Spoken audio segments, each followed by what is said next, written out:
Well, you guys look like you're happy with your new equipment. I'm glad to see it. There better be something in that box for me. I placed an order. One of you guys hasn't stashed it away somewhere as a practical joke, have you?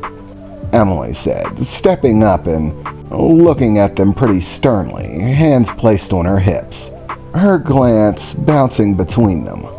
You kidding me? I'm not jumping into that fucking rattlesnake nest. I'm all one for a practical joke here or there.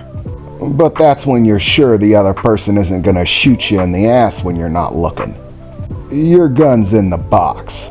Both of them are. And that weird contraption you ordered. Awesome. Then it all showed up as scheduled, Emily said, whirling around and running over to the box, beginning to sift through it.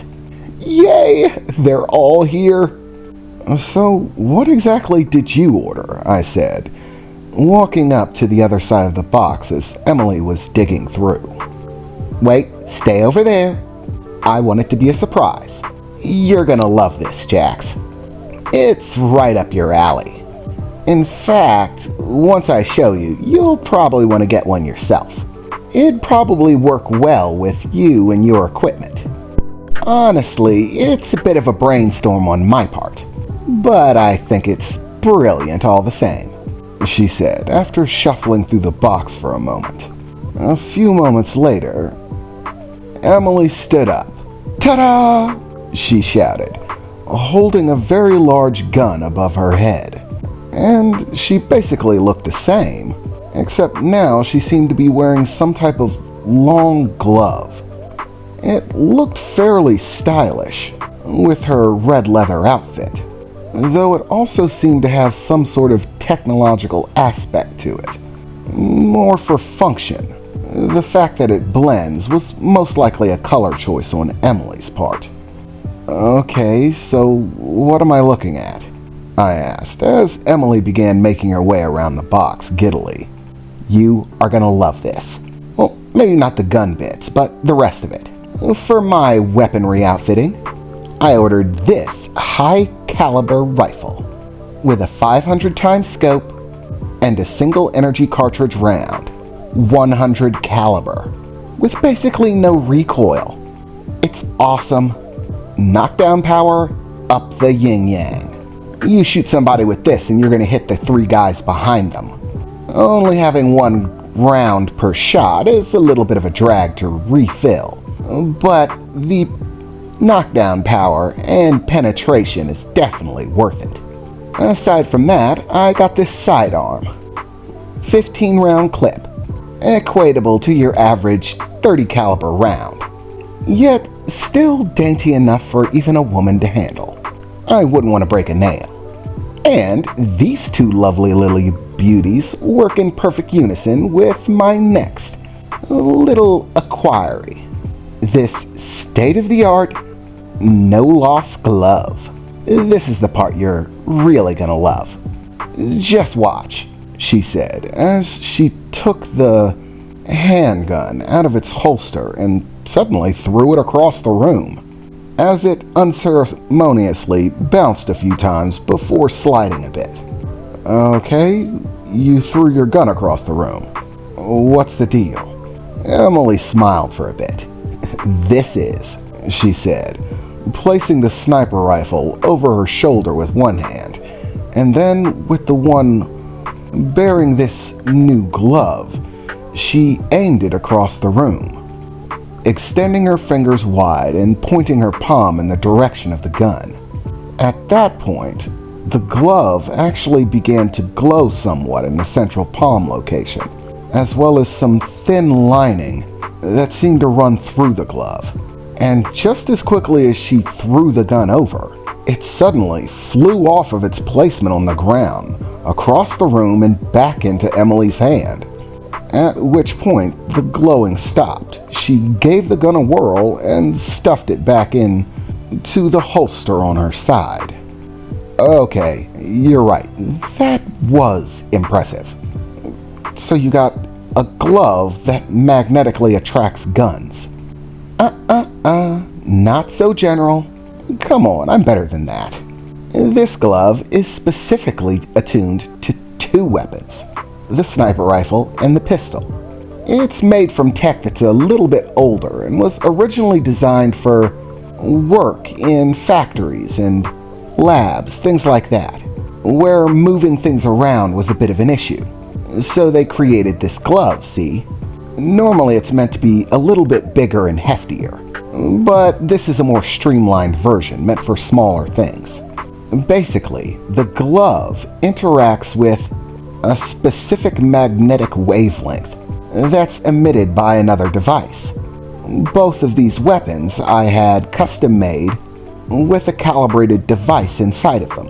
Whenever I extend my hand in the direction of the weapon, both the device in the glove and the device in the weapon synchronize, and using energy, generate a powerful magnetic wavelength between the two, attracting only that specific object. In other words, it's basically impossible for me to lose my gun so long as it's within my line of sight. I drop it somewhere, all I have to do is look at it, give it a point, and it's right back in my hand. Oh, and this part you're probably going to think is awesome too, she said, turning her attention to a table with a glass set on it. Once again, she pointed her hand in the direction of the glass. For a moment, I thought the glass might fly over to her hand, before realizing that the glass didn't have any magnetic systems in it. In fact, glass wasn't magnetic at all. And that's the point when the glass suddenly shattered, with a high-pitched wail being emitted from the glove, like a very deafening screech. Okay, what the hell was that? That was why this little gadget got pulled from the market. People figured out that if you tampered with the wavelengths that this thing is able to produce, then you can also produce an energy wavelength that affects basically becoming a weapon all of its own, affecting sound waves and making them coalesce, damaging things that you place the glove against. Basically, given the right calibration, it can produce a damaging wavelength in many different formats, all of which are fairly well programmed into the glove. At least the ones that everyone else figured out, Emily said, looking over her shoulder back at me with a smile. Okay, you got me. I love it. That's awesome. You found something that was pulled off the market because it had a glitch that made it weaponizable, and instead just focused on entirely making it both useful and a weapon. You get 10 points for awesome, I said, raising my hand as Emily gave me a high five. I knew you'd love it. You're such a tech head. Caught me red-handed. At that point, Emily slung the rifle over her back, and me and her began making our way out to the garage, hopping on Titan and beginning to make the long trip back to biotech, where my family would be waiting. At this point, I was getting a little bit more used to the traffic. It was still a bit bothersome at times, but having a motorcycle made it easier. A little bit more dangerous, perhaps, but still easier. And in no time at all, we found ourselves right in the parking lot of the Biotech Industries Tower. I pulled up to my personal parking space, which was very close to the building. Once again, perks of being owner's son, which I was starting to get used to. Enjoy it a little bit even. As me and Emily hopped off of Titan and began making our way over to the front entrance, I noticed a man outside beginning to approach us. He seemed to be covered in nothing but tattered rags, stumbling just a bit. Gabrial Moon? Gabriel Moon, is that you? The man said as he approached, which of course instantly put me on my guard. Even Emily immediately grabbed the firearm at her side, holding it gently, as we looked in the man's direction. I have to speak with you. I have to speak with you immediately. Sorry, if you want to ask me some questions, you'll have to forward them through biotech. No, you don't understand. This is an emergency. You have no idea what kind of danger you're in, the man said, still stumbling in our direction. It was at that point I began to notice small amounts of blood dripping from the tattered rags he was covered in. What the hell happened to you? I barely managed to get out. I had been hired to look into them, but I only really went in for my own purposes. I was hoping that I could learn the secrets, turn some profit for myself. But after finding out who they were, they're insane. Absolutely mad. If they're able to achieve their goals, this city will be a city of monsters. No one will be safe. And it all starts with you. All of their plans. I don't know how, but it all comes down to you somehow. What? What are you talking about? Who? Whose plans? I replied angrily as I started stepping towards him. I don't know her name. They just call her Mother. Only one person in the organization does know her name, and he's not Spilling. These are exceptionally dangerous people. You have no idea how so.